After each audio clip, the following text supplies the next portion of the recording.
here. It is my great pleasure to welcome you everyone. Thank you for joining us for today's webinar. I am Vidya Bhartipal, facilitator for today's session organized by Juris Jura. Juris Jura is an organization that always helps you to get you benefited in the best possible way in legal learning and to create legal awareness all along and to showcase your hidden talents through various events. So now let's begin with the session. We will turn the time over to our esteemed panelists. Our speakers for today are Mrs. Akanksha Kumar ma'am and Mr. Amitesh Desmukh sir.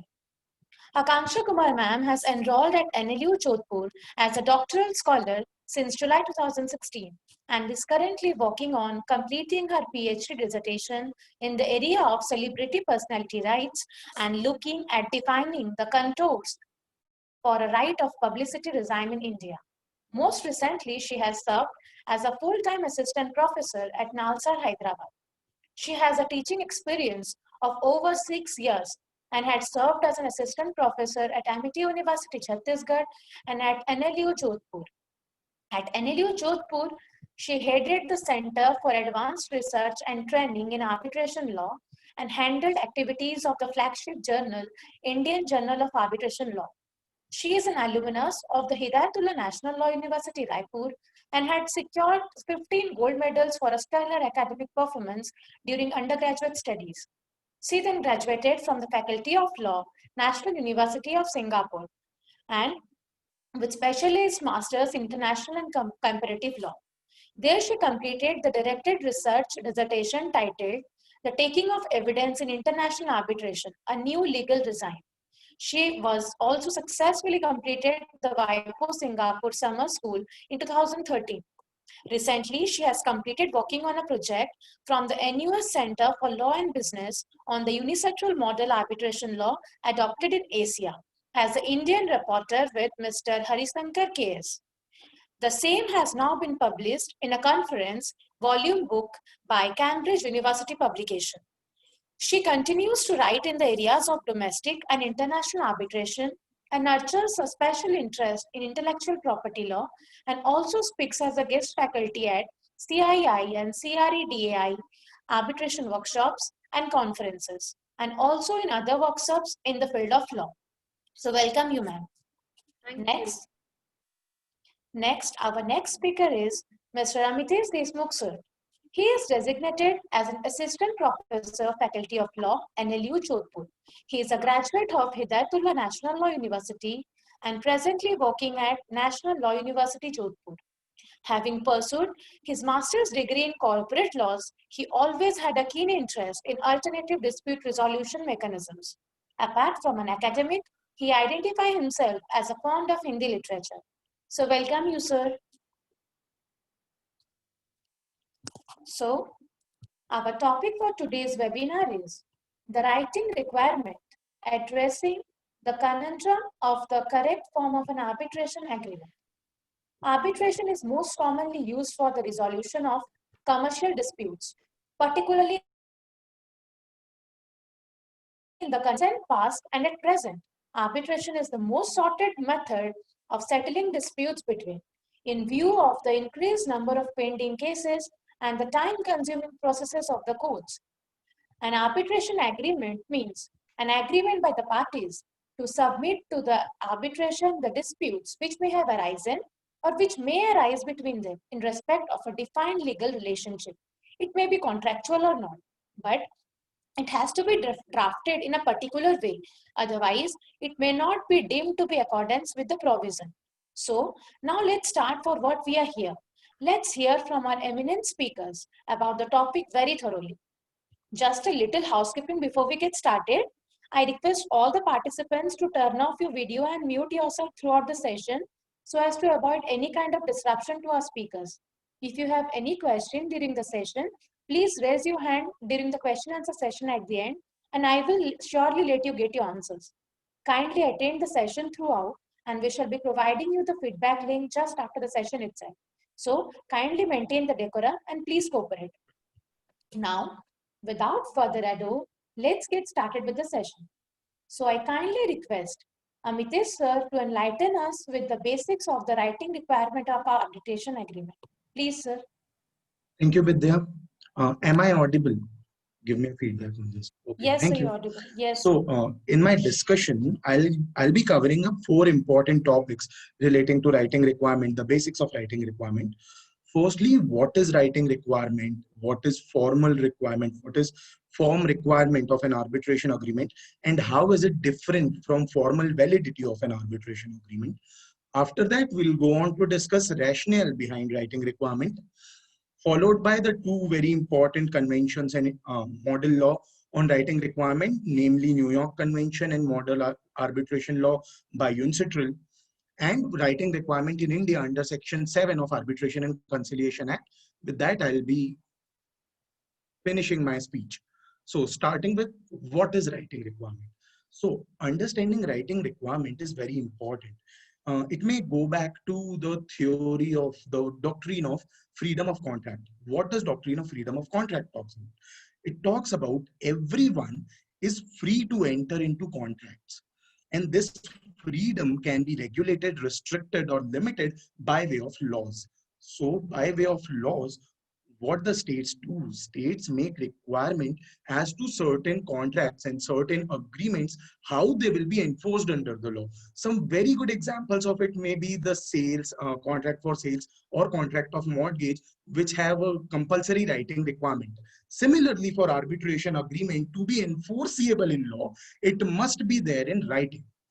So the law recognizes arbitration agreements, those arbitration agreements only that are in writing, and this is called as writing requirement of an arbitration agreement. So the written form, this essentially includes writing of an agreement.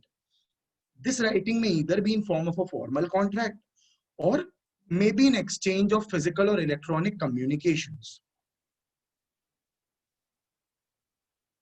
Similar to other contracts, arbitration agreements are to need to be in writing.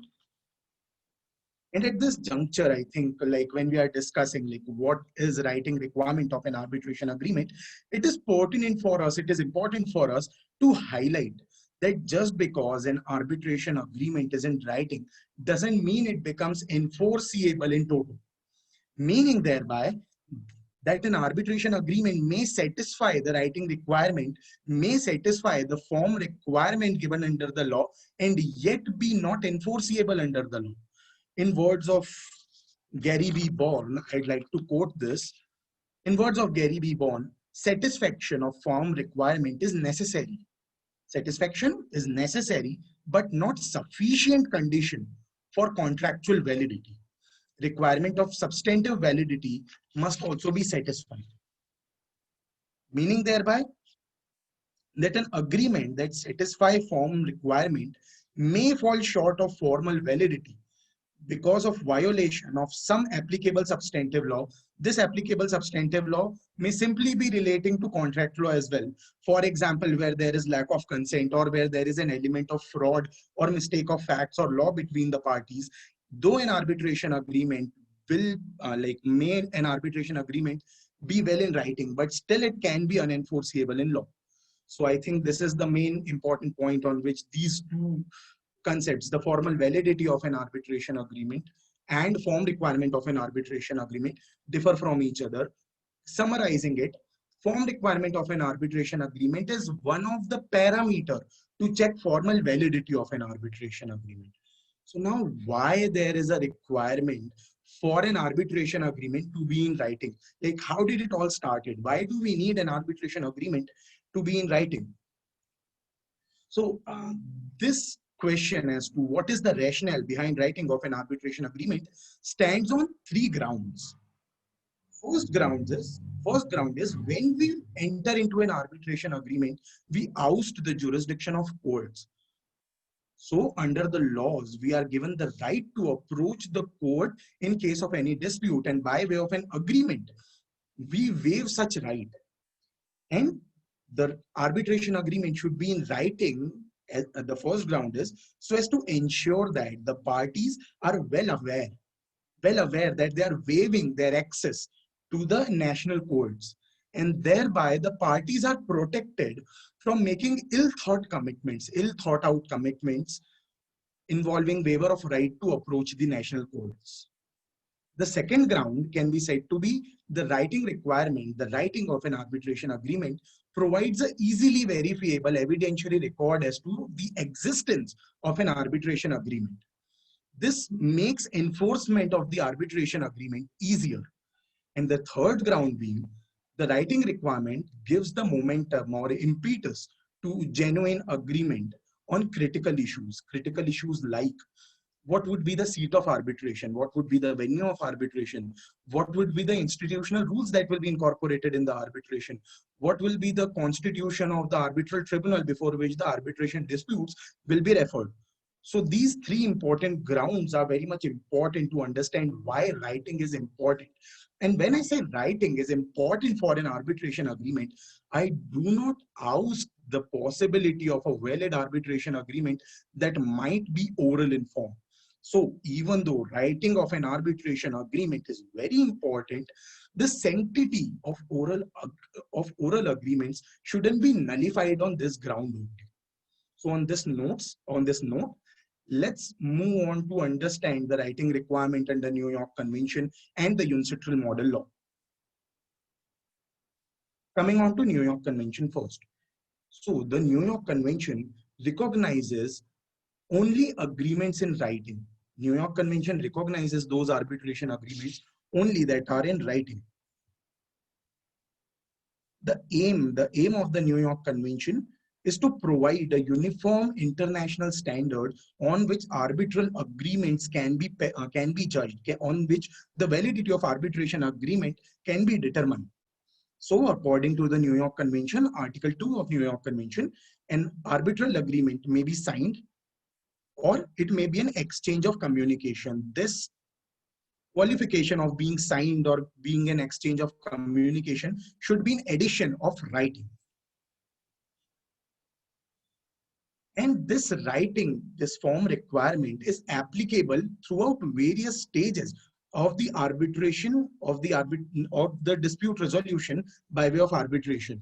This writing requirement may be important at the time of referral, that is when court refers an arbitration agreement, like court refers a dispute to arbitral tribunal, or at the time of challenge of either the arbitration agreement or the arbitration award, and finally at the time of enforcement. When I talk about the importance of arbitration agreement where the form requirement is applicable, this does not obviously rule out the possibility of this form requirement to be applicable before the arbitral tribunal, meaning thereby that this form requirement is also applicable before the arbitral tribunal between the arbitral proceedings. And this would be illogical conception to think of the form requirement for an arbitral agreement, for an arbitration agreement, be different at the arbitral tribunal and before the national court. The form requirement for the arbitration agreement should be same before the national court and before the arbitration tribunal both. Article 2. So now coming on to that, this requirement is very much necessary for a valid arbitration agreement. So is this requirement the maximum that the state may approach, or is this the requirement the minimum that the state should have? So whether a state may add additional conditions than that are given in the New York Convention, or a state is eligible to put on less conditions than given under the New York Convention. So in a general parlance, the Article 2 gives out the maximum form requirement, meaning thereby that the contracting states may impose lesser requirement that are given under the New York Convention. Also, it is widely discussed throughout jurisdictions that there is no minimum requirement in the New York Convention. So state may provide for a less demanding form requirement for arbitration agreement. Whereas there is one more school of thought in here, which discusses that the New York Convention gives both the minimum and the maximum form requirement, meaning thereby that this requirement is all that is there. This requirement cannot be made more strict, or this requirement cannot be made lesser of strict. So with this, we understand that how form requirement and writing requirement is important when we talk about the New York Convention. New York Convention for Enforcement of Arbitral Award, for enforcement and recognition of arbitral award. Now let's move on to what's there under the model of UNCITRAL model. So in 1985, the conditions, the form requirement under the model law were stringent, as it stated that the arbitration agreement shall always be in writing, and the writing requirements were also stringent. But then the provision for stringent writing requirement was no longer reflected the requirement of international trade practice. So the working group formulated certain problems with old writing requirement. The problems included certain consideration for typical fact simulation, for typical fact situations, and specific issues raised with e-commerce. These were the two problem statements that were made by the working group as to why we need a new Article 7 for the UNCITRAL model law, so as to lessen the stringent of the UNCITRAL model law. So these fact situations, these includes that tacit acceptance of an offer. Even though if an offer is made in writing, the same offer can be accepted orally. So these kind of acceptances would not lead to a valid arbitration agreement in the 1985 provision for writing requirement.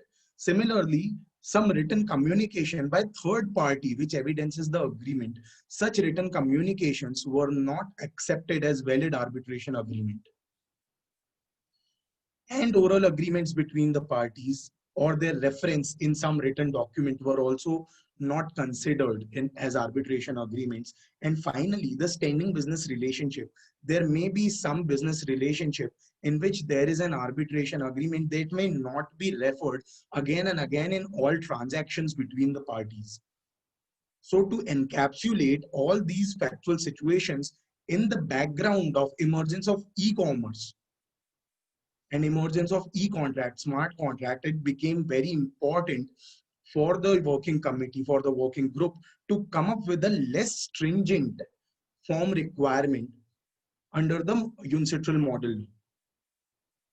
So the UNCITRAL model law takes a rather newer kind of approach. It gives two options. It gives two options to the states, between which the states may accept any one of them and make their law upon that.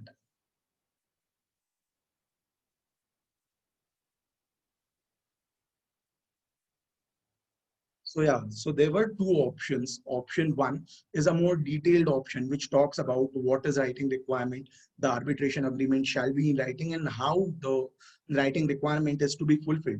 Whereas the second option, as proposed by the government of Mexico initially, is a very simple provision which simply states that an arbitration agreement is an agreement between the parties under which they agree to refer their disputes to arbitration.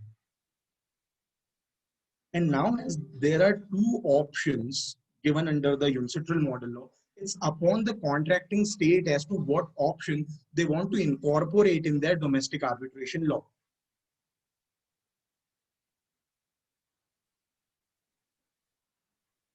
So option one, like modeled roughly, if somewhat ironically, on English Arbitration Act, the option one nominally preserves a writing requirement, but essentially by redefining written to mean oral or tacit as well. Option one does so by eliminating any requirements for an exchange of writings or for signatures, and merely requiring that there be a written record of the agreement to arbitrate. As approved by UNCITRAL, both option one and option two confirm that the New York Convention's current writing requirement is ill-suited for the contemporary commercial transaction. So the approach for interpretation of the UNCITRAL model law has changed very much since 1985. When the UNCITRAL model law came first in 1985, it was opined that the provision for writing requirement in UNCITRAL model law is to be read in light of New York Convention. And after the 2006 amendment in the UNCITRAL model law, the situation has now changed. And the UNCITRAL model law, the current writing requirement of the UNCITRAL model law is somewhat in contradiction with the New York Convention.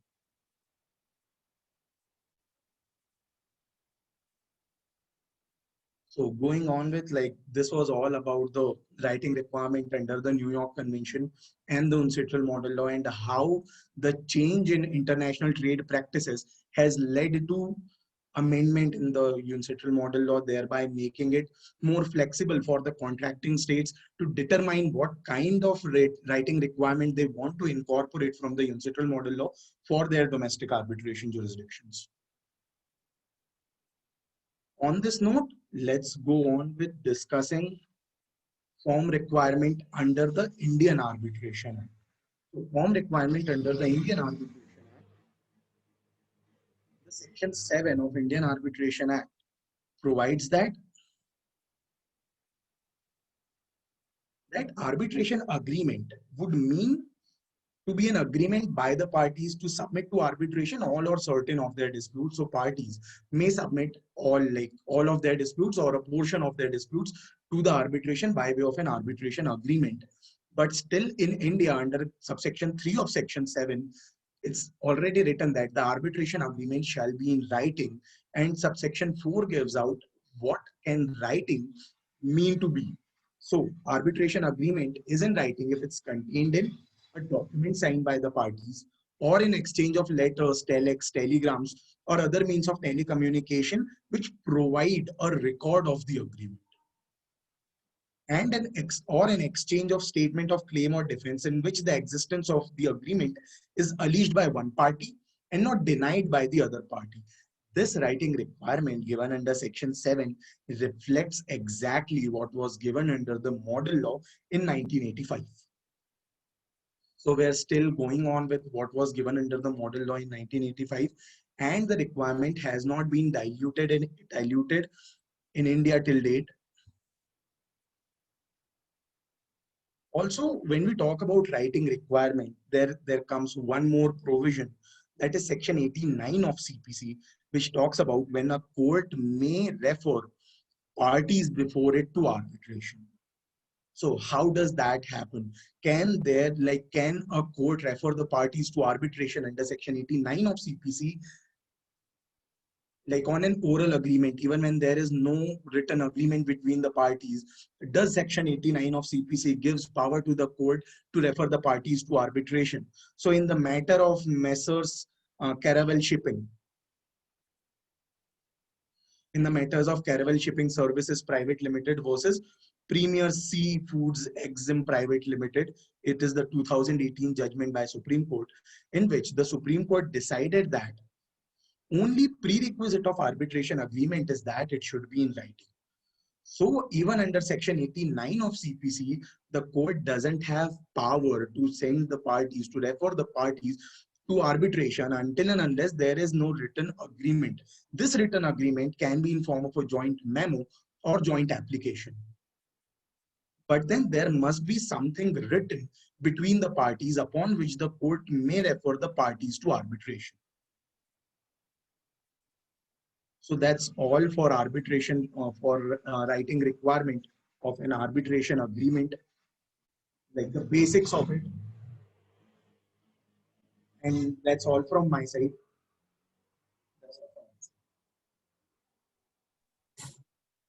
Thank you so much, sir, for your such enlightening and improvising words. It will surely help us. So, our next speaker shall be talking about advanced concept of e-contracts, e-arbitration agreements, standard form of arbitration agreements, and signature as a writing requirement mandate. So, I'd like to request Akanksha ma'am to enlighten each of us with your knowledgeable words. Over to you, ma'am. Thank you. Can everybody hear me? Just gesture, Vidya, if you can hear me. All right. I think Piyush has access to my slides. So may I please request Piyush to share her screen? I have really horrible internet coverage, which is why I will request her to share screen. I'll request the participants to please bear with us and hold on to your questions. Write down your questions or type them out on your phone somewhere and ask them to us in the end instead of raising your hand right now. Thank you. Piyush, are you sharing screen? I can't see it.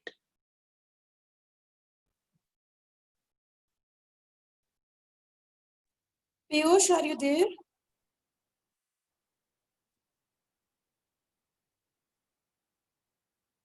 Piyush, I think, has been disconnected. Yash, can you please share my screen? I think you also have access to my slides. Ma'am, just a second. She's connecting, I hope. Yash, let's not lose time. If you can share it, please share it.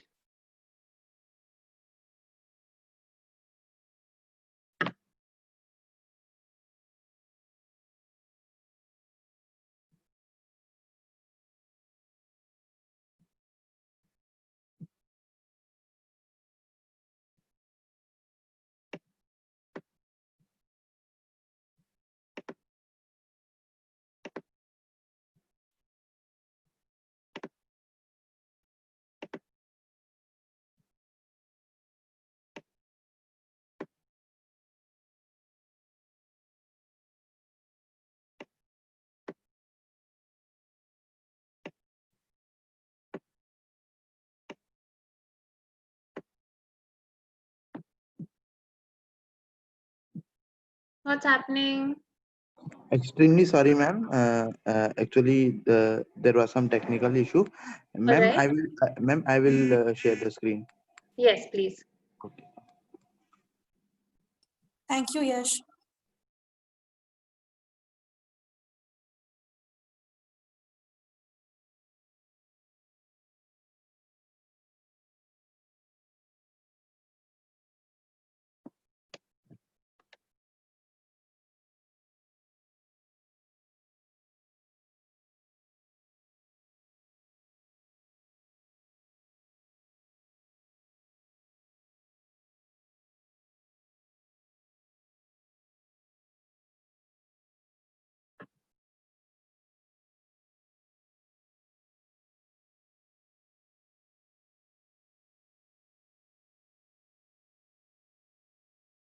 Yash, is there an issue?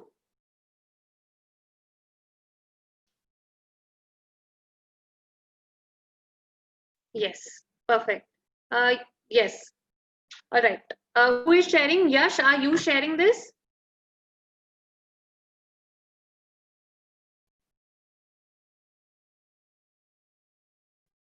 Yes, ma'am, I am sharing. Yeah, that was it. Correct. That's it. So Yash, I will prompt you when you need to change slides, okay? Okay, ma'am. All right. So good evening, everybody. As introduced, I'm Akanksha Kumar, and until about 3 months ago, I was full-time teaching. I'm on a research break. So Amitesh actually has given me a wonderful segue from where I can commence my talk.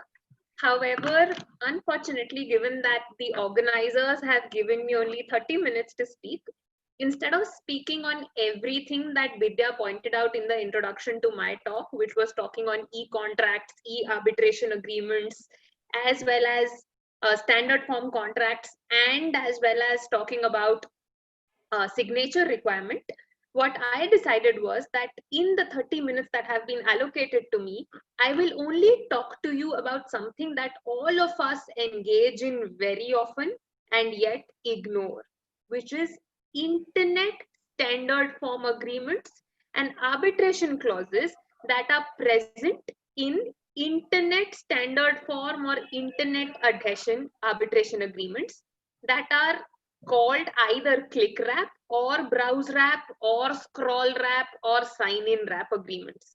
Yash, can you change slides, please?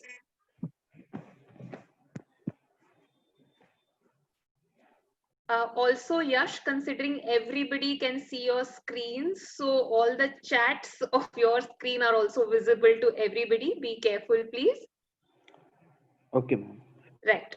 So now what you can see, what I'm going to do in the initial part of my talk is introduce you to some things that you generally have seen, but will definitely more or less 99.99% of us ignore. So let us imagine that I need to download or I need to uh, purchase the Adobe Acrobat Reader DC. Now, whenever I have to purchase it or download any software onto my computer system of the internet, you will notice that every time you do that, there are some terms and conditions that you have to subscribe to. Now, very often, most of us, let us not lie about it, click I agree without reading what has been written. So like this page that you see on your screen, this is the Adobe Acrobat Reader DC, all right?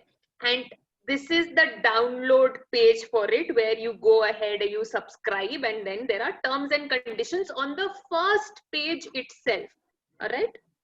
Next slide, please, Yash.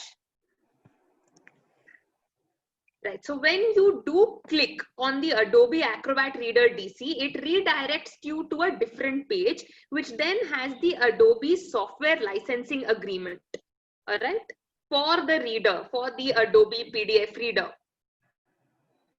In this agreement, okay, when you open it to actually read it, and if you notice here, it says by clicking the download button, you acknowledge that you have read it and accepted it. All right. So therefore, please comprehend that the second you click download, it will mean that you clicked to accept a contract online. And some provisions in this software license agreement are very interesting. For example, please look at the red arrows on your screen. All right, this shows that if you are located in so and so country, then you will subscribe to the dispute resolution processes in the jurisdiction of so and so country. Or else, if you are in Singapore, you will have to subscribe to the arbitration rules of the SIAC, which is the Singapore International Arbitration Center. And then an entire full-fledged arbitration clause is written down. However, like Amitesh sir was pointing out, the reason why the writing requirement was first put in place was to ensure that there is proof of consent. And in an internet adhesion contract means contracts that stick to you, adhesive, sticking. So contracts that stick to you without you having negotiated them. They are also called standard form contracts or boilerplate contracts. So in adhesion contracts, you have no opportunity to negotiate the terms of the contract. You just have to, in a physical contract, sign across a dotted line, or in the internet space, you have to click on I agree. Next slide, please.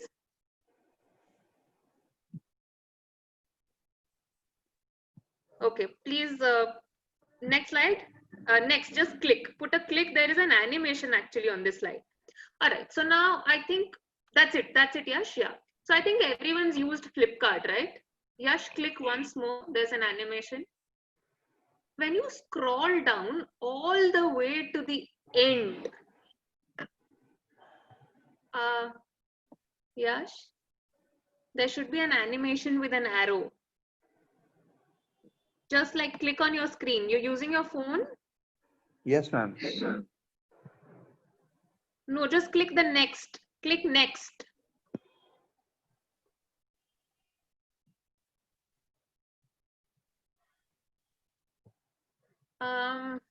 Okay, someone should do this through a laptop, please.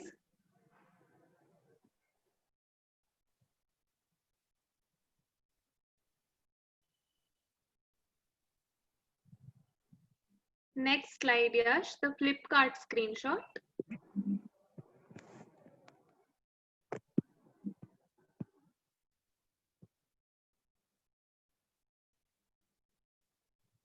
Yes, now there is an Ma'am, I animation think on the this arrows slide. are not, ma'am, I think the arrows are not there in this slide. They are there, Yash. Yes. Ma'am. All right. So when you scroll all the way down, I'm sorry about that, everybody. So please let us bring our attention back to this slide. So everybody almost has either used or is aware of the e-commerce website Flipkart. However, Flipkart doesn't work like a click accept agreement. Instead, very interestingly, if you've had the patience to ever scroll down all the way to the bottom of the home page on Flipkart, you will notice this red circle which is highlighted on your screen, which says policy, return policy, terms of use. Yash, click next. Yes, this terms of use. All right, next. If you click on terms of use, next please, Yash. No, you did back. I want next. I'm really sorry. I think this is bothering everybody, including the participants. Can we not have somebody share my slides through a laptop? Because this is wasting a lot of time, Yash.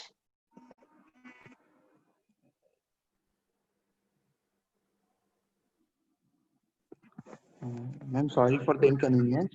I'm just asking someone. One second. What I'll do is I'll try and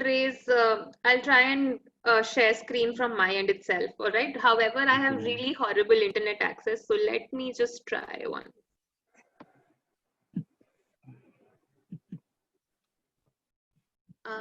Can people see my screen?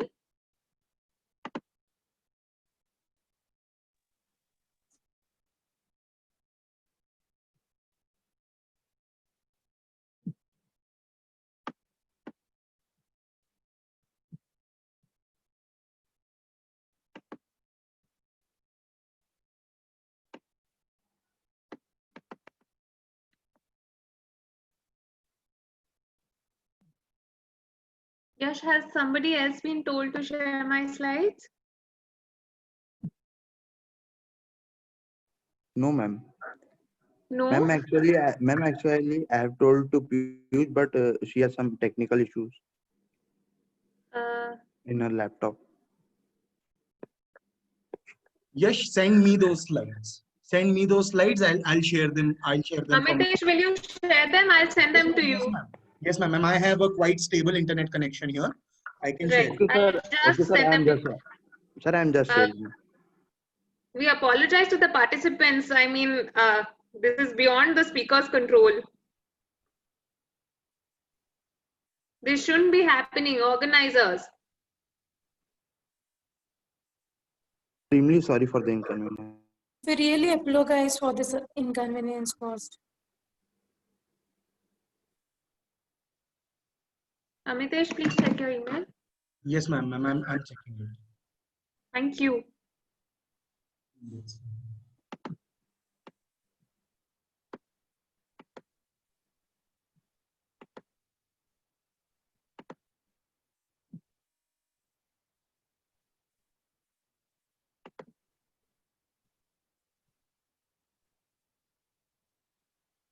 Can people see my screen? Okay, ma'am. So should I? Yes, ma'am. Yes, ma'am. Yes, yes, ma'am. Now it's a PDF. Yes, ma'am. It It is is visible. All right, one second. Participants, can you please stop raising your hand? I'm sorry, I'm being repetitive. Thank you. Just please write down or type out your questions. All right, can people see my screen? Yes, ma'am. It is visible. All right, so I was right. So let's just get our attention back from the hassles. So on the Flipkart page, as you can see, all right, when you scroll all the way down to the bottom of the Flipkart home screen, you will notice that there is a policy tab under which you have a terms of use. And then on this terms of use, right. So on this terms of use, can everybody see me also? I've just minimized everything so that I can read my slides myself. Yes, ma'am. Yes, ma'am. Right. So on this terms of use, when you click, now there is no arbitration clause as such, Nonetheless, this is called a browse wrap. You are wrapped into the agreement, all right, with a browse, just because you browsed the website. Hence, it's called a terms of use policy. And it has a governing laws provision which says that the terms shall be governed, interpreted, etc. exclusively before the courts of Bangalore. So it's a litigation clause before Bangalore. All right. All right. Can everybody see the next slide? This is the eBay India slide. Again, this is a browse wrap agreement.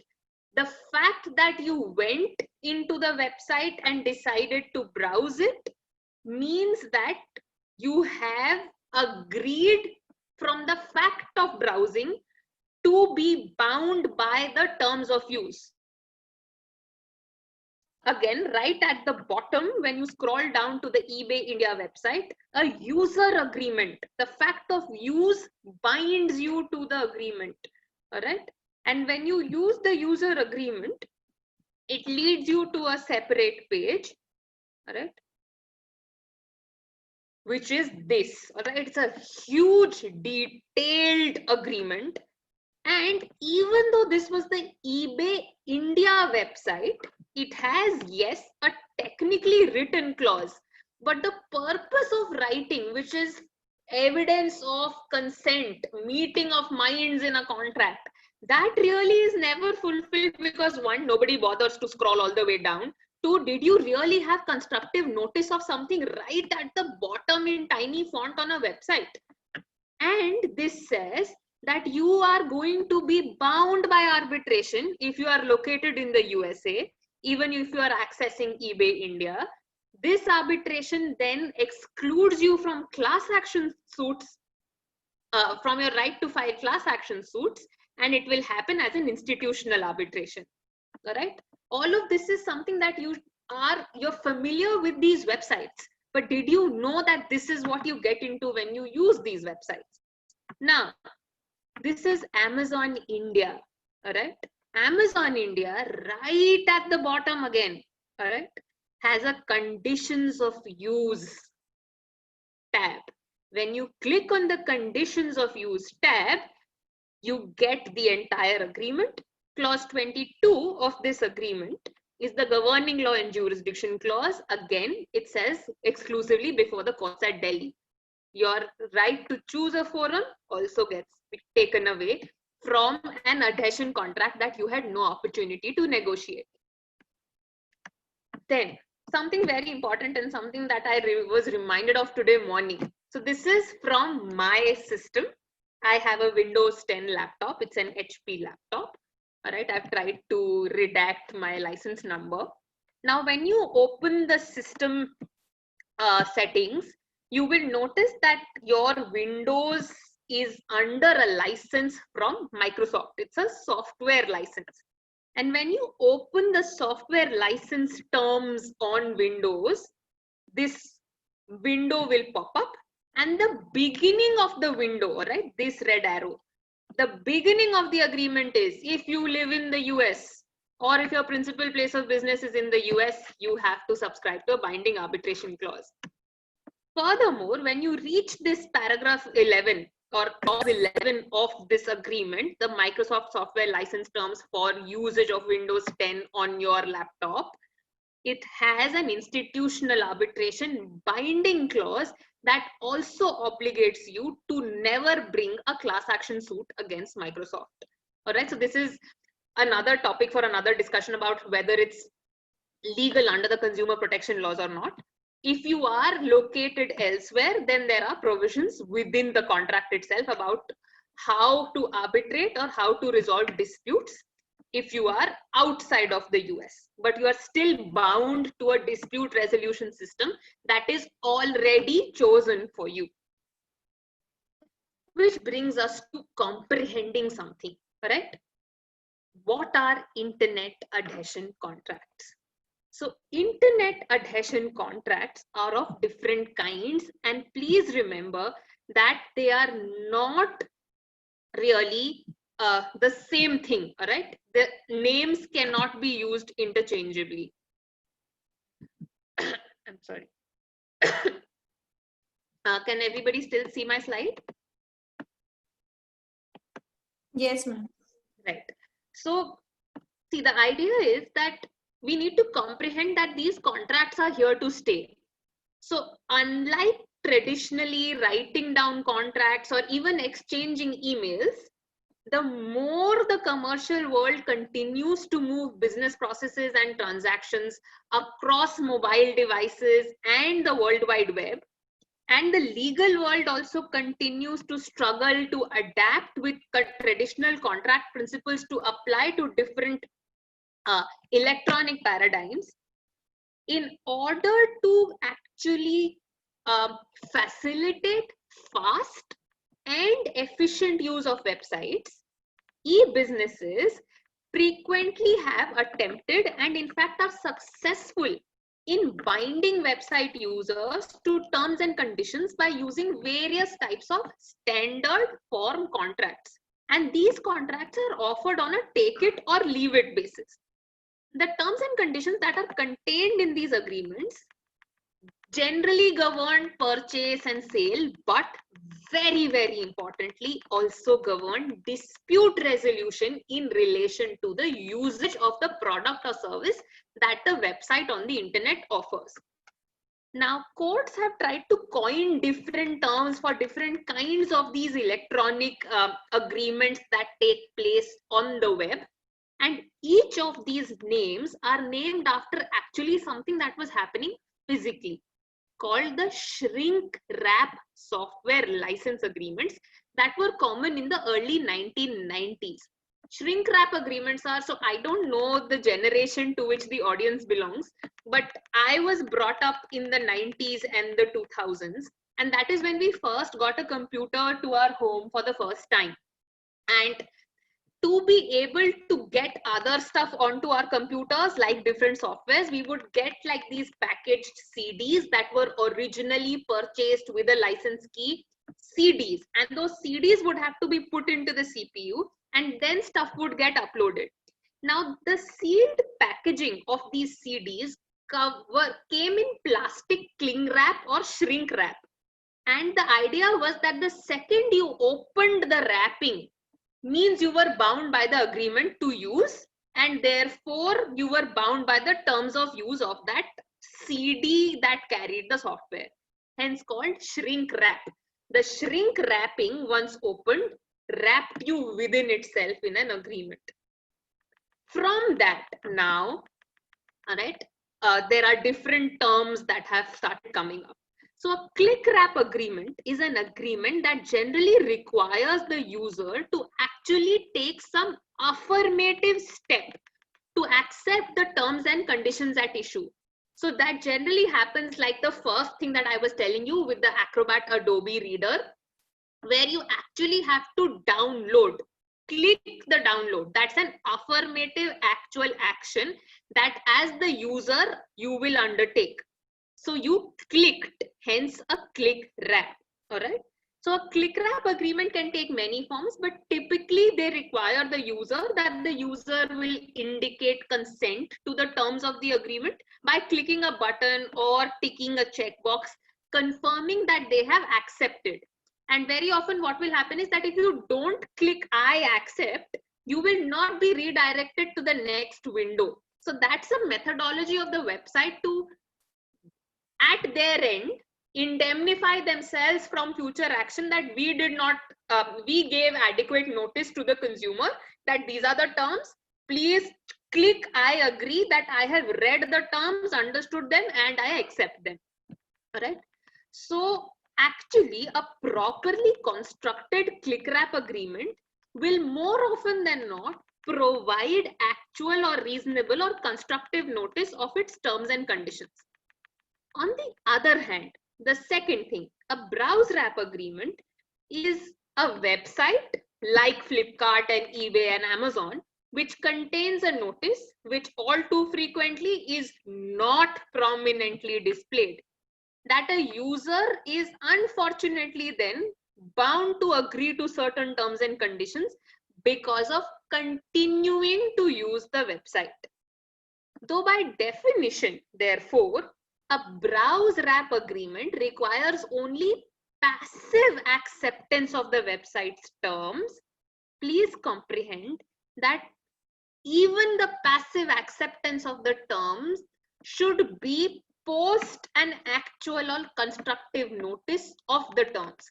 So which is why notice becomes a part of the writing requirement leading to consent in an internet adhesion contract.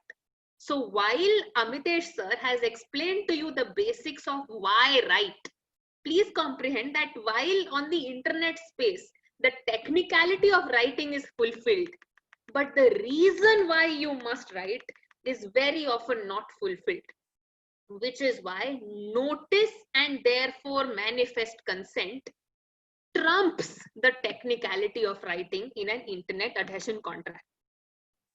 A third kind of internet adhesion contract is a scroll wrap agreement. Now, scroll wrap agreements are similar to click wrap agreement, but require that the user actually scroll through the website's terms and conditions before proceeding, and therefore it further eliminates, at least theoretically, any future argument that the user did not have noticed.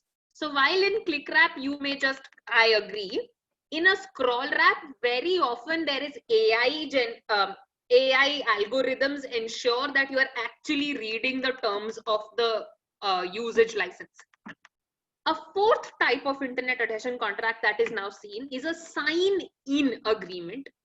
Now, these contracts do not really require the user to click on a box accepting the website's terms and conditions. Rather, what a sign-in agreement does is that it merely notifies its users of the existence and applicability of the website's terms when the user is signing into the website. So let us imagine a better version of Amazon, which asks you for a login, and every time you log into Amazon, it will pop up a window which will tell you terms of use of Amazon. In a better world, that might just be true, and that will become a sign-in agreement. All right. So these are the 4 different kinds of sign-in agreement that we are going to be looking at. Okay, I think I've lost my screen.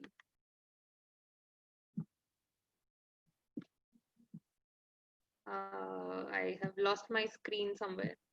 Can people see my screen? Yes, ma'am, it is visible. Okay, can you see the change slide, arbitration agreements and the writing requirement? Yes, ma'am. All right, so a quick recap. So electronic, this is something that Amitesh did talk about, but I'm going to talk about it in terms of e-media cyberspace. So arbitration agreements, electronic arbitration agreements and electronic arbitral awards, therefore building from Amitesh's talk, test the boundaries of traditional form provisions as discussed. Arbitration agreements have to be typically concluded in writing. And one more reason why they should actually be concluded in writing is because if they are not, let us assume that they are not concluded in writing, then especially in India, you have later on provisions in the Act like Section 9, Section 11, Section 8, where you may need the court to intervene to facilitate your arbitration process. And all of those provisions require that you must produce a copy of the agreement in court. So if the agreement was never made in writing, how will you produce a copy of the agreement? And if you don't produce a copy of the agreement, unfortunately, and please understand that in the development of arbitration, 2013 is also recent for India. So in 2013, there are decisions from high courts which seem to suggest that if there is only an oral agreement, unless there is proof of conversations over the phone and transcripts of phone calls can be provided, we cannot enforce an arbitration agreement that exists in vacuum orally. So that's another very important reason why a technicality of writing exists. All right. Now, as explained by Amitesh sir, the conclusion of the agreement is governed by the contract law at the place of arbitration, and therefore the law of arbitration governs what the arbitrator will do. However, the seat will also determine the validity requirements of an arbitration agreement, which then gets further compounded by the law applicable at the place of enforcement. Now, please comprehend, and this is something that you need to understand, that general rules of contract formation definitely apply to the formation of an arbitration agreement. The requirements of form for an arbitration agreement are basic contract plus, more than basic contract. So basic contract requirements are definitely there, and more than that is sometimes under national laws, that is the law at the seat of arbitration and the law applicable to arbitration agreement if not chosen. They also determine form requirements. Generally, email exchanges, telexes, as evidenced by the model law amendment. The model law amendment happened because of the 2005 United Nations Conventions on Electronic Contracts, which led to the UNCITRAL model law getting amended. All of those recognize exchange of documents, telexes, faxes, which is now extended to emails. The fact that emails are being recognized, it is arguable that the same logic can extend to web-based agreements, and therefore internet adhesion contracts also arguably, yes, fulfill the technicality of writing. This technicality of writing, however, doesn't automatically validate the arbitration agreement. And what is further required is that the conduct of the parties in question should indicate an actual constructive acceptance of what was put on the agreement. Right. So now I am making a proposition, and my proposition is that therefore, especially for internet adhesion contracts, consent to arbitrate is a greater prerequisite than the technicality of its form in writing, because it needs the arbitration agreement is important because it shows consent that you've ousted the jurisdiction of courts, as Amitesh sir mentioned. Furthermore, it is proof of terms of the agreement. It further identifies parties. And this whole problem of identifying who is a party is a much bigger problem in online contracts, because very often only IP addresses are identified. And if I'm downloading software on a university, then it just might be easy to identify my IP. But what if there are 100 people who are pilfering from my bandwidth on a home Wi-Fi? Who knows who is actually the user, right? Furthermore, an arbitration agreement gives the tribunal the terms of reference and the power to settle disputes. And very often, like I'd mentioned, the copy of the arbitration agreement needs to be produced in court to get it enforced, or to get your arbitrator appointed, or to get interim measures. So therefore, these reasons for writing physically are arguably true for internet adhesion contracts also. And my proposition is that internet adhesion contracts also fulfill the same reasons as to why they should be in writing, and they are technically in writing. Okay. Nonetheless, let us back up a little bit. Why are we so nonetheless obsessed with this whole problem of consent, and whether consent is a part of the writing requirement on an internet adhesion contract? So let us first comprehend that an e-arbitration agreement is still a basic contract that is concluded via means of electronic communication. And electronic communication, data message, all of these things are actually defined in the United Nations Convention on the use of electronic communication. Sorry, I'm going to be repetitive. Participants, please write down your questions. Raise your hand later. Thank you. All right. So Article 4 of this convention that led to the 2006 UNCITRAL model law amendment defines communication, electronic communication, and data message. So our question is that can internet adhesion contracts that have arbitration clauses within them, like the Flipkart agreement, like the eBay agreement, all right, which mandates American Arbitration Association, or like the Microsoft agreement, which mandates further arbitration, can they fall within the definition of an electronic contract? Arguably, yes, they are agreements to do something concluded via electronic communication. And electronic communication is any statement, etc., etc., including an offer or the acceptance of offer. Electronic communication means communication that parties make by data messages, and data messages include information generated. Okay, it doesn't only include exchange, it can include generated information, and therefore arguably internet adhesion contracts fulfill the definitional requirements of e-contracts that are valid. And therefore, let's come to the whole idea of why the writing alone is not enough.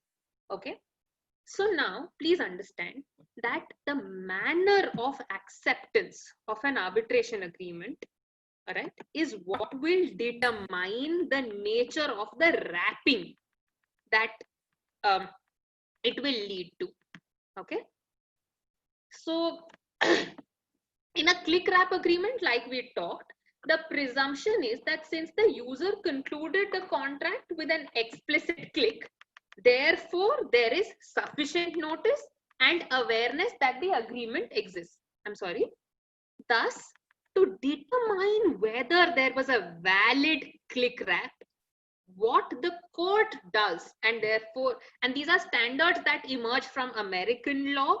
Since the American law was not discussed in the first part of the talk by Amitesh sir, I'll just quickly tell you that the American Federal Arbitration Act is a 1925 legislation, and therefore it is one of the earliest national laws or any state written down arbitration law. Please stop raising hands, people. Please don't click on your raise hand buttons. It distracts me from speaking. Thank you. Right.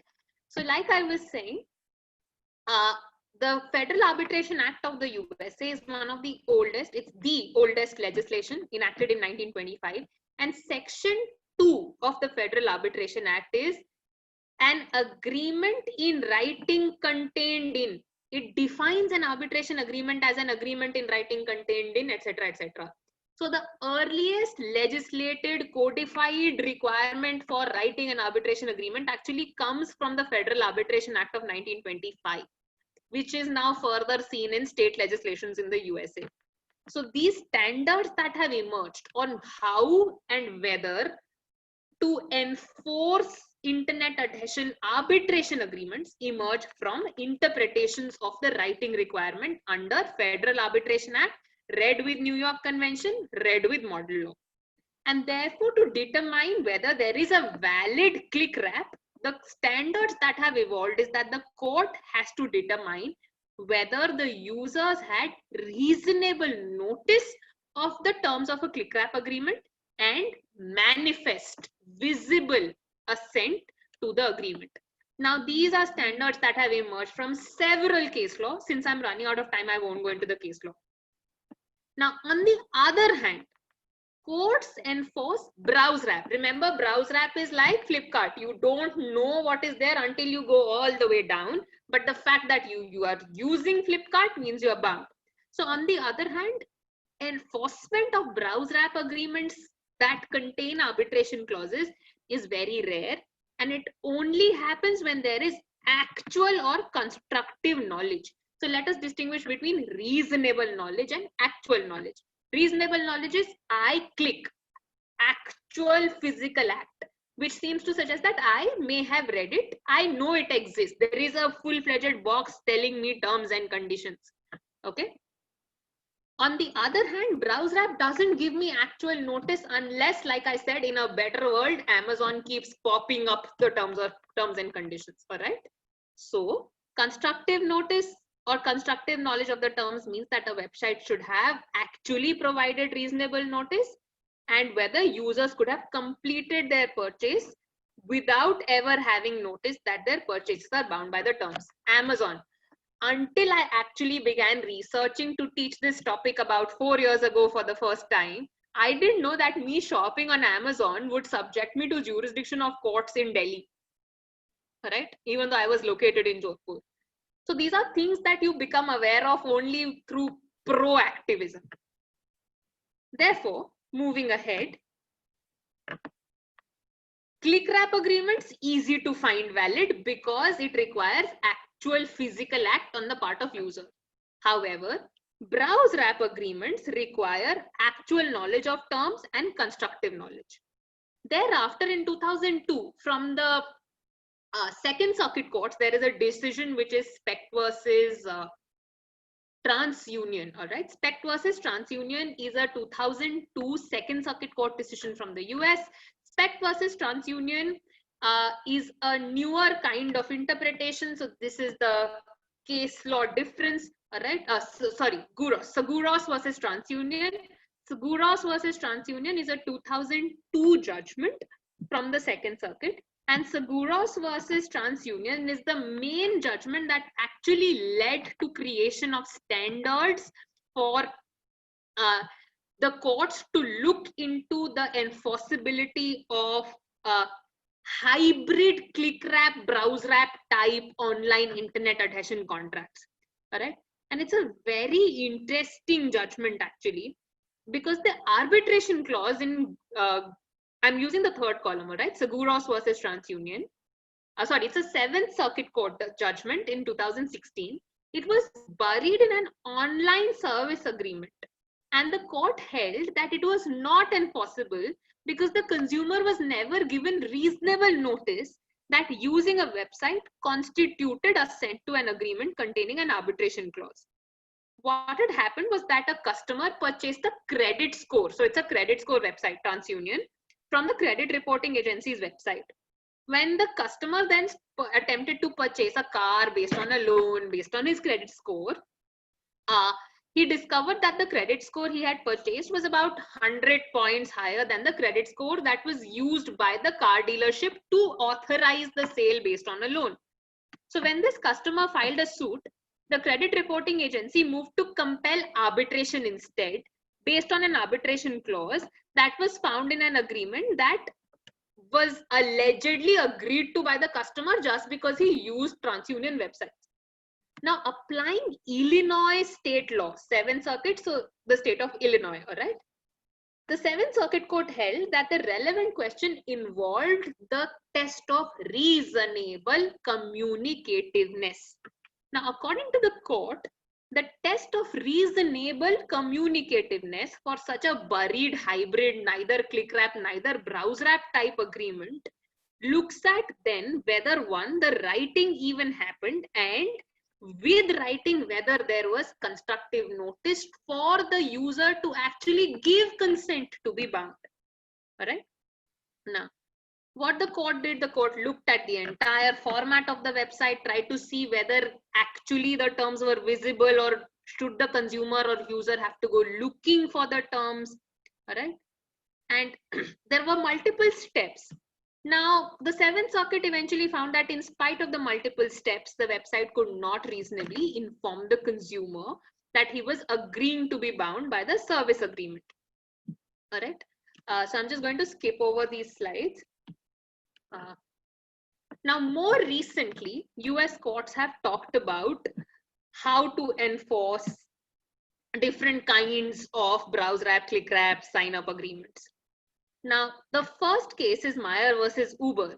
All right, a potential class of Uber customers started a lawsuit in New York alleging that Uber allows illegal price fixing. So it was actually an antitrust suit. Antitrust or competition issues are arbitrable in the US, unlike them being non-arbitrable in India. All right.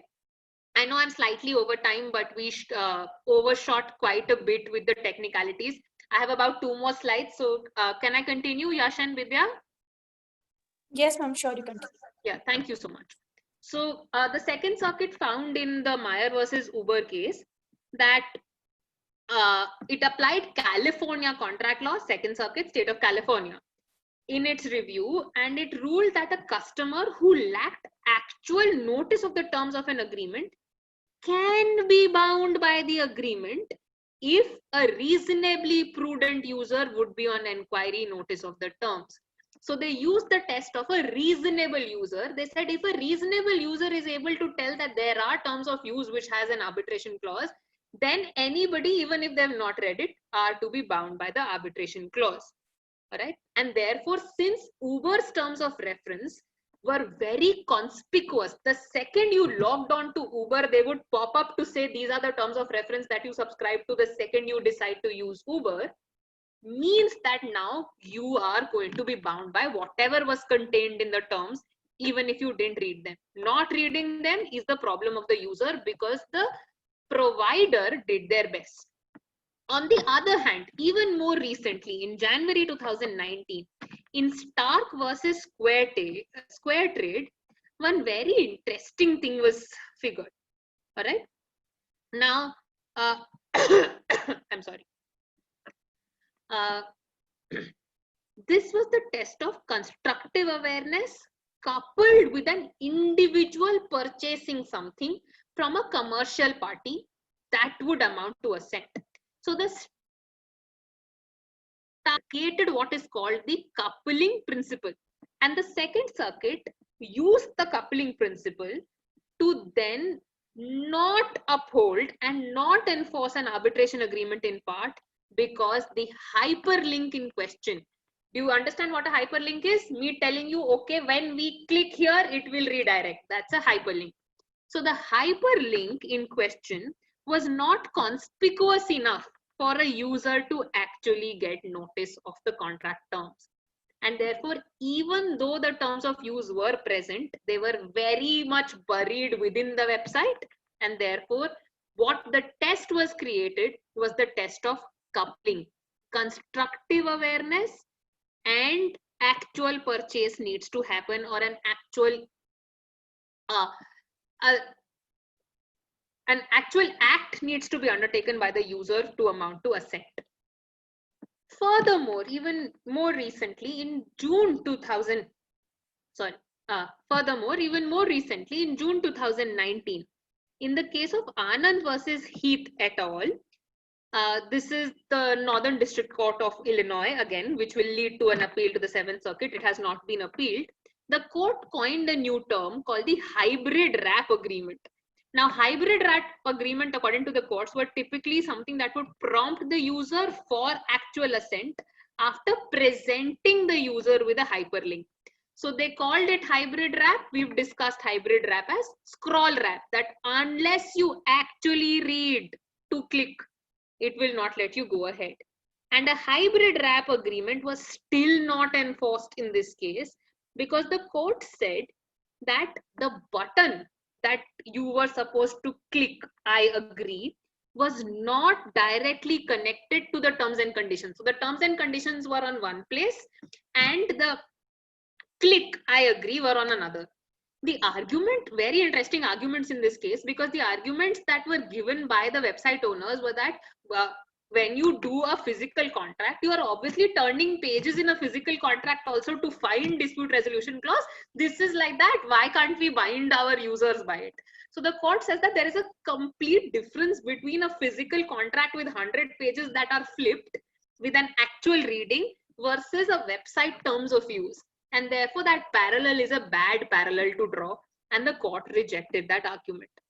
So more recently also, we've seen the US courts being doing very fact-specific inquiries based on previously evolved principles to recognize that yes, even though the agreement may have fulfilled the writing requirement, the consent requirement trumps the writing for a validity to be found.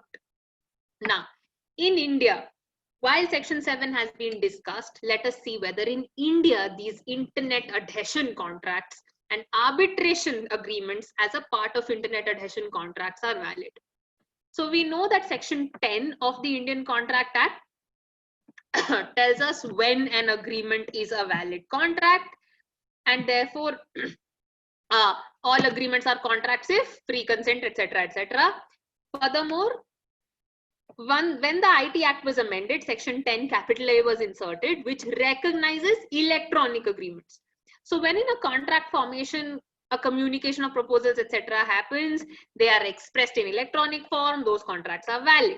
ClickWrap, we know, is an electronic agreement, and they seem to also check all the boxes. I'm using a pun. All right, so they do appear to check all the boxes that the Contract Act requires, right? So let us recall, a valid offer happened. there was capacity to contract, hopefully, all right. Most websites have that you have to be over 18, okay, and subject matter is mostly legal. Even when you're using adult websites, you have to enter the terms of, you have to check on the terms of use of adult content websites also, and then the content should hopefully be legal, all right. What is a problem is the acceptance with free consent. Right? And this essentially means for us that click wrap agreements will not be unenforceable simply because they happen to be digital. This is therefore saying, and what I'm trying to say is that click wrap agreements are e-contracts and should be enforceable in law. But the fact that arbitration requires consent as a paramount cornerstone makes the law in India seem backward in comparison to being able to enforce click wrap agreements. The mandate in India is under section 7.3 and 7.4, as Amitesh sir discussed. I also talked about this Bombay High Court judgment in which the court refused to enforce an oral agreement even though it was made over the phone. In a section 11 arbitrator appointment application, the court held that no, section 7 requires that the technicality be fulfilled and a copy be produced to us in section 11. Since you've been unable to produce a copy, we are sorry. It will also go against evidence law because there's no evidence of the agreement, and therefore they refuse to enforce a alleged telephonically concluded oral arbitration agreement in as recent as 2013. However, beautiful judgment in Trimax International, the Supreme Court of India on 22nd January 2010 tried to enforce an agreement contained in an email exchange. This agreement had an arbitration clause, and actually a section 11 application was filed directly in the Supreme Court before the nominee of the Chief Justice of India, because this is an international commercial arbitration.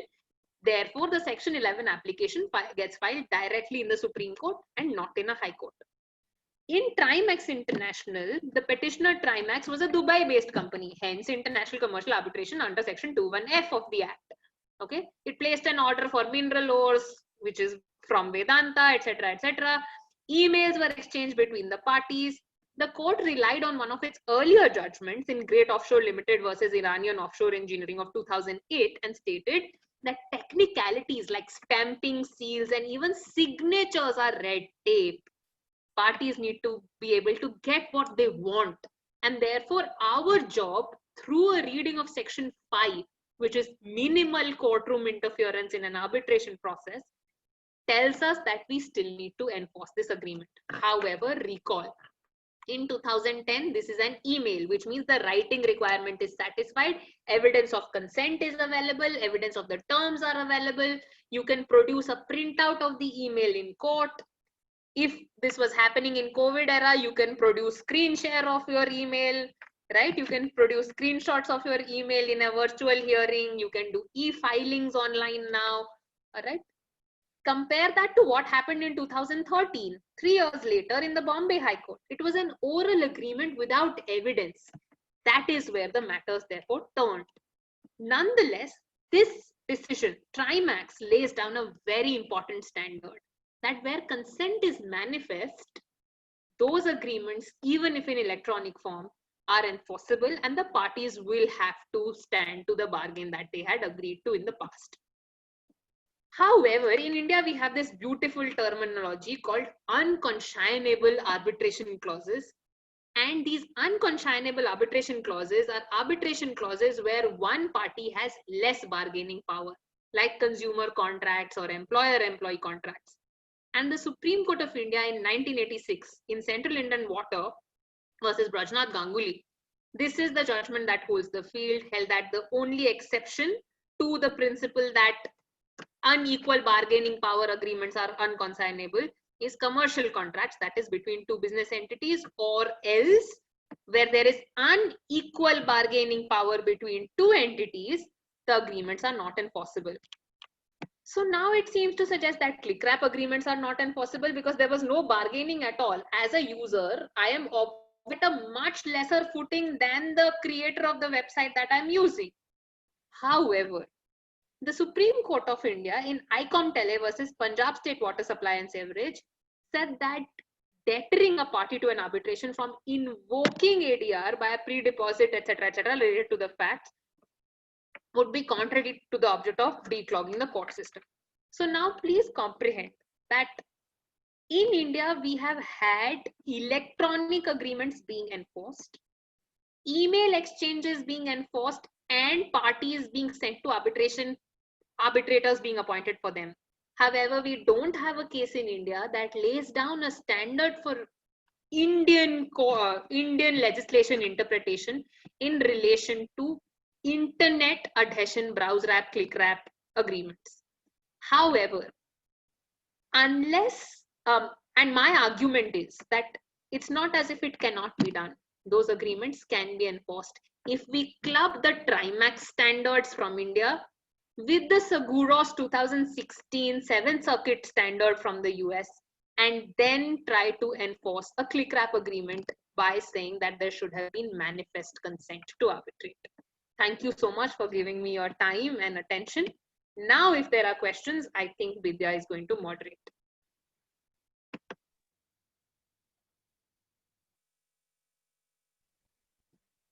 Thank you so much, ma'am. It was a pleasure hearing from you, and it was very informative to learn more. This session will be surely a strength for our viewers in the field of arbitration.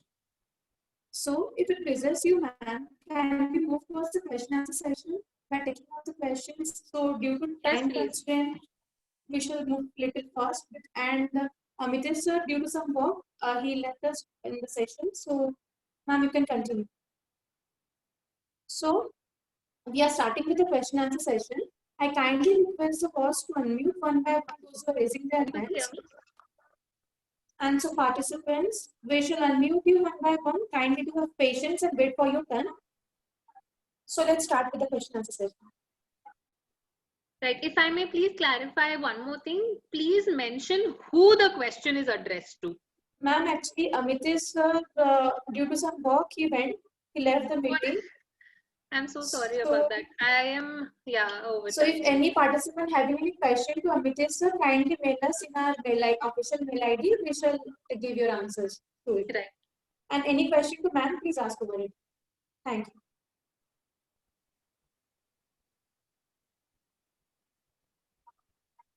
Participants, you can ask your questions by raising your hand. You can just unmute yourself and switch on your video also. I would like to put a face to the person who's asking a question. There were so many raised hands and now nobody is raising a hand.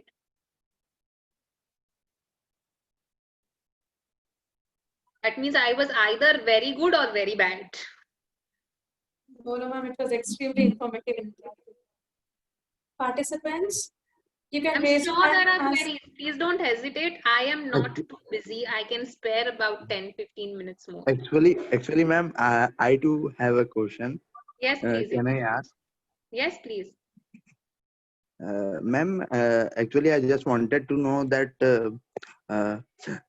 when there is any non-compliance of the contract, and does it impact the arbitration clause of that contract directly? No, see, failure to perform contract may lead to a dispute in relation to the contract. If the contract has an arbitration clause which says all or any disputes arising out of or in relation to this contract, including questions of its existence or its validity, will be resolved by arbitration, then whether there was default in performance of contract is a question that the arbitrator will address. The arbitration clause is severable from the main contract and operates as a standalone contract to resolve a dispute that will arise from or in relation to that contract.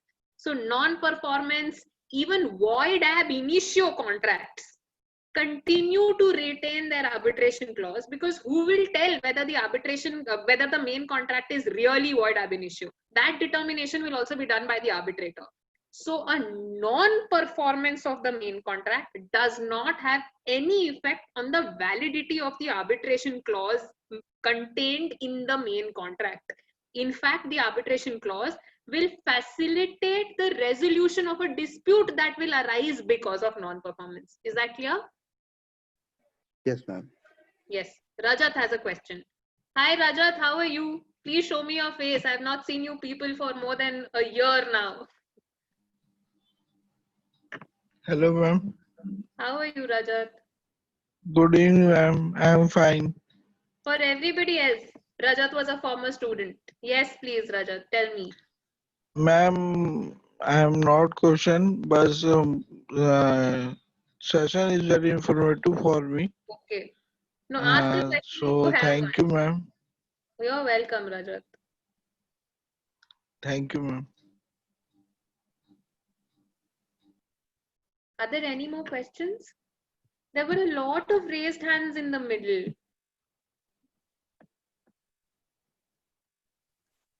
Participants, if you have any question, then you can raise your hands as we are running out of time.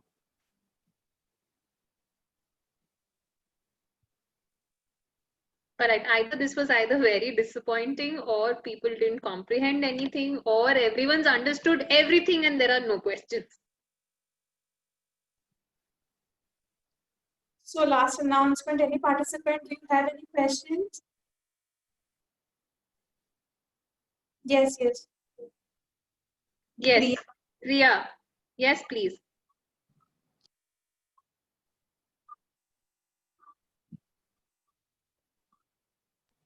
There's a raised Hello. hand. Hello. Hello, ma'am. Can you hear me? Yes, I can. Can you please also maybe switch on your video so that I can speak to you directly?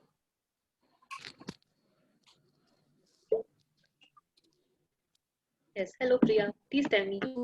What is your query? Ma'am, attribution. It's okay. Switch on your video. Hello? It's fine. Yes. I think we lost. Ma'am, court is better or Yes, Priya, I Hello? can hear you. Yes, Priya, I can hear you. ma'am, court is better or arbitration is better? Okay. Whenever someone asks me a question like this, I say depends. It depends. Correct. So ideally, for commercial disputes, or contracts that are mostly of a commercial nature, that is between B2B, which is business to business contracts, all right, manufacturer, wholesaler type contracts, producer, spare part purchaser contract, seller, retailer type contracts, okay? These kinds of contracts, Ayushi, I'll just get back to you, all right? So these kinds of contracts, mostly of a commercial nature, should ideally always be arbitrated to reduce the burden on courts. Arbitration is faster. Now in India, because of the fee schedule, it is cheaper also, even though sometimes if you choose an institution, it just might become expensive. Now online dispute resolution is happening, which is actually more successful than courtroom, virtual courtrooms today. The experience with ODR is older than the experience with virtual courtrooms. However, for some kinds of questions like questions of public law, right, environmental law and environmental damage, land rehabilitation, criminal law, family law, in India, unfortunately, competition law, but I would like to argue that competition law should be arbitrated. There are some important public interest questions which should remain in the courts. Everything else should ideally get an ADR mechanism. A lot of family disputes do get mediated, which are like child custody, guardianship. A lot of times, land disputes also do get mediated in Lok Adalats. However, ideally, most of non-public law matters should go to an ADR method, any ADR method. Commercial disputes always better to arbitrate, personal disputes better to mediate, public law questions stay in court. That's my answer. So the answer is Thank you, it. ma'am. Yeah. Ma'am, Yes. it was Ayushi, very you had a informative. question. Ma'am. Ayushi Gaur. Good evening, ma'am. Hello. Hello. Yes, Am I can hear you. audible? Yes. Ma'am, there's one question. I'm a student of Amity Law School. Actually, in so far before, there is no course material, or else the course are specified in the arbitration for us. So basically, I was keen to. I used to teach it. Ma'am, actually, Amity doesn't, offered arbitration. Amity Raipur, right? No, ma'am. I'm in Noida. Amity Noida, and you are saying Uttar there's no Pradesh. arbitration Uttar course. Pradesh. Yes, ma'am. Amity Noida. What year are you in? I'm in law, ma'am. BCom LLB. Which year, beta? I'm a 4th year student. Hello. And you've not studied arbitration till now? Sorry, ma'am. You've not studied a course on arbitration till now? No, ma'am. Actually, I was keep on finding out the arbitration course, so that I would definitely look after for it. So my question is, as I have listened so much about arbitration, the art of writing a arbitration agreement, and also there is a requirement of any lawyer in a present stage that oneself is applicable on their own perspectives, as agreement for drafting any kind of an agreement is every lawyer's own perception. So is there any kind of provisions or related that we have to look forward for only those part, like for drafting any kind of an agreement in arbitration? So is there any kind of procedure, the way of art, that what should be in context to we should in mind, and what are the All right. yeah. Okay, so let me answer you in parts. First part, it's impossible that your university doesn't offer an arbitration course. The Bar Council of India will not recognize your university's degree, because the Bar Council of India mandates that a compulsory clinical course on arbitration and alternative dispute resolution be taught as a part of your law degree.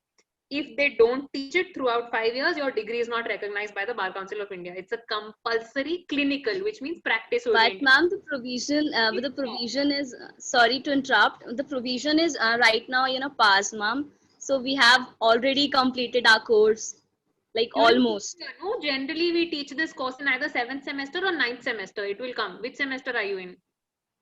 I'm in 7th semester. So it will come by the 9th. Breathe. Wait. It is short. Ayushi, it's next to impossible, all right? And it has been there in the Legal Education Rules, Chapter 4A, under the Curriculum Development Committee, CDC of 2005. Okay, I know what I'm talking about. Second, any contract drafting. Ayushi, can you hear me? Yes, ma'am, the host, Yeah, so any contract drafting is not up to the whims and fancies and perceptions of the lawyer that drafts it. A contract usually has a standard format. Now, whenever the dispute resolution clause is to be drafted as a part of the main contract, usually the interest of parties is taken into account. It's not the lawyers who try to do it themselves. If the parties say that yes, an arbitration is a better idea, then they choose an arbitration. Now, generally, if parties have commercial sense and they have a lot of money on the line, they more often than not choose an institution that will facilitate their arbitration process. Then the institute has a standard arbitration clause format, which goes copy paste into your contract. You can't just draft it based on your perception. I think you're slightly mistaken, Ayushi. Second, suppose you don't want to choose an institute to facilitate or moderate or even just use the rules. You just want to do it ad hoc, appoint your own arbitrator, do it in your own procedure without the CPC. Even then, a lot of institutions today in India, especially after the 2019 amendment to the Arbitration Act, provide for standard form clauses, all right, that you can modify. And there are many things that you need to take into account that should go into your draft. Now, there is something called the IBA, International Bar Association. The IBA in, I think, 2010 October or 12 October amendment, okay, came up with something called the IBA guidelines on drafting arbitration agreements. And it has mandatory guidelines, optional guidelines 1, optional guidelines 2, multi-party arbitration guidelines, multi-contract arbitration guidelines, a bulky document, okay? And the basic guidelines are, I think, 7 or 10.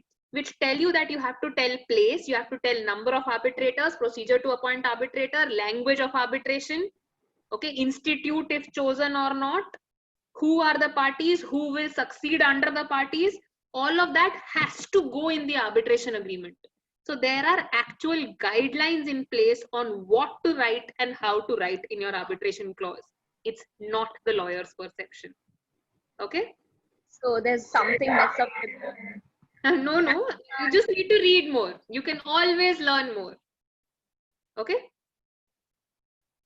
Happy to help. Vidya, if there are no more questions, do we stop? Yes, ma'am. All right. Thank you so much for being so engaged, everybody. Ma'am. We heartily thankful to our speakers and our participants for such a wonderful session. And really, this, ma'am, the session was very informative and interactive.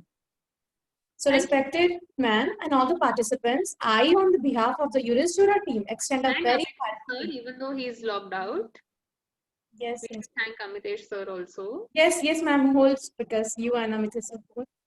I, on behalf of the Juris Jura team, extend a very hearty vote of thanks to the honorable speakers who blessed us with their presence and took out valuable time of their busy schedule. Thank you so much to our esteemed panelists for sharing their knowledge and enlightening each of us through their words of wisdom. It's a great pleasure to listen from Mr. Amitesh sir and Mrs. Akanksha ma'am on this topic. Our team look forward to have more sessions like that with you. Thank you, ma'am, and thank you, sir, so much. Thank you so much. And really, we extremely apologize for our inconvenience caused. It was such a technical issue. So sorry, ma'am, and sorry all the participants. I must mention our deep sense of appreciation for the active participation of the participants, making it a successful one. Thanks to each one of you for your patience and your responses and your coordination throughout. As no program can become successful with a single person. So lastly, I extend my big thanks to our Juris Jura team member for their support and contribution throughout. Now we need to make some important announcement for the participants for availing of certificate. The feedback link for the attendance will be circulated in the WhatsApp group after the end of the session. Kindly fill the required details for the attendance and certificate purpose. The certificate will be provided within 1 to 2 weeks. So now we have reached to the end of the session. I hope that the session was fruitful for all of you. We shall be looking forward for organizing more such events for boosting up your enthusiasm in the legal realm. Furthermore, we make sure that it will be a great pleasure for the law students as well as the legal fraternity to be a part of this organization. So stay connected with us to enlighten your legal knowledge and to feel the legal vibes. And at last, I deeply apologize again for the inconvenience caused. So, and thank you so much for your patience and your support and coordination. Thank you so much, ma'am, sir, and all the participants. Thank you. Thank you.